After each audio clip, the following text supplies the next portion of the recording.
Galaxy Note 5. If, this one was released in 2015, which is 10 years ago. Let's see if you should buy this. The short answer is no. The only way to say yes is to actually use it as a gimmick, because this phone is, if you're going to use it as a phone to mess around with, don't get a Verizon version, which is the SMN920V. At least get the SMN 920SI and the other versions. This has a absolute SHIT. It supports. This was the last Samsung phone to have, last flagship Samsung phone to have a micro USB port. This phone has a headphone jack. That means it's better than most Samsungs now. And it has a mono speaker, which is down firing, and the S Pen. Look at this cool trick. Oh.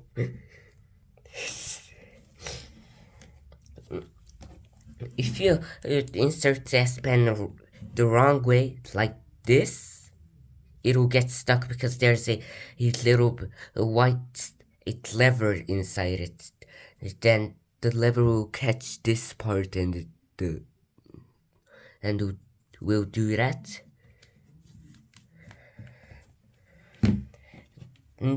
This the second phone, Samsung flagship phone to have a fingerprint fingerprint home button, which is better than the S5, but it is not good at all. You can see it.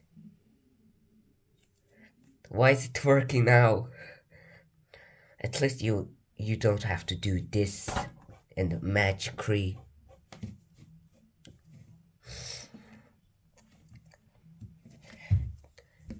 This Samsung phone has it has a 16 megapixel rear camera, which can record in 4K, as you can see.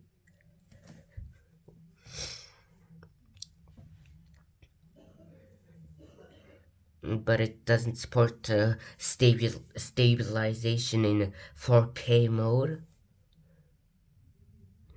And it supports QHD on the front camera, which is 5 megapixels. Why is it that? I don't know why it was at that resolution. But this phone is running Android 7, which is absolutely terrible. This phone was released in 2015, and Android 7 was released in 2016, I think. This phone released with a year-old software version called the Android 5.1.1. Bruh. Cat.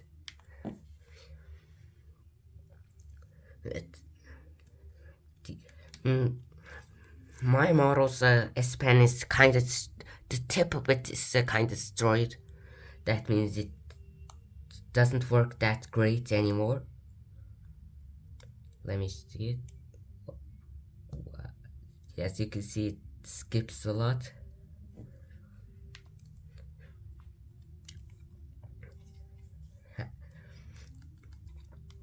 And the US and the international and the US and most countries' versions have this logo on the foreheads. It's of Samsung's. Thankfully, they don't have it anymore. and it comes in 32 gigabytes and 64 gigabytes. It's in and it doesn't support micro SD slot. It gave back on the S7 and the Note 7, but you know what happened on the Note 7? It kaboomed.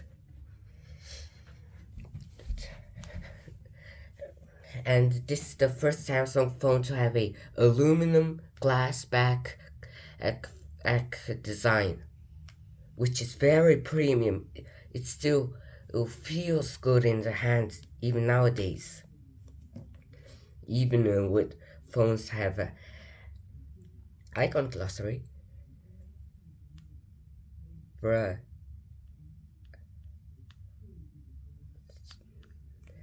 I haven't seen that on a Samsung phone ever.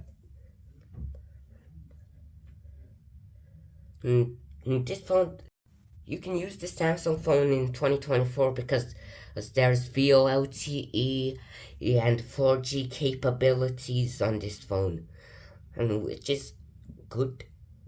You can use this phone as a backup or a work phone, but the batteries are pretty degraded on these models because it's 10 years old. What do you expect? Do you expect 3 days battery life? And you can't sign in to Samsung account, which is disappointing because I can sign into my iPad. I can sign into my iPad 2, which was released in 2011. So that be it. And you can use this phone as an alarm clock. Let me give you a sample of the speaker. Sounds and vibrations.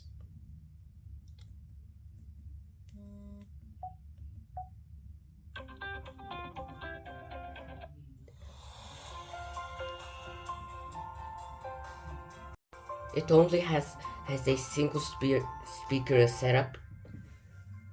You can't hear from the top speaker, but you can hear from the bottom speaker. And this has a 1440p Super AMOLED display, but they are really susceptible to burn-in. My model has burn-in, which I can deal with. That's pretty much it for me. Make sure to smash that like button and hit that subscribe button and be sure to share this video with others considering to buy this old phone. Why did I say that? That was really cringe.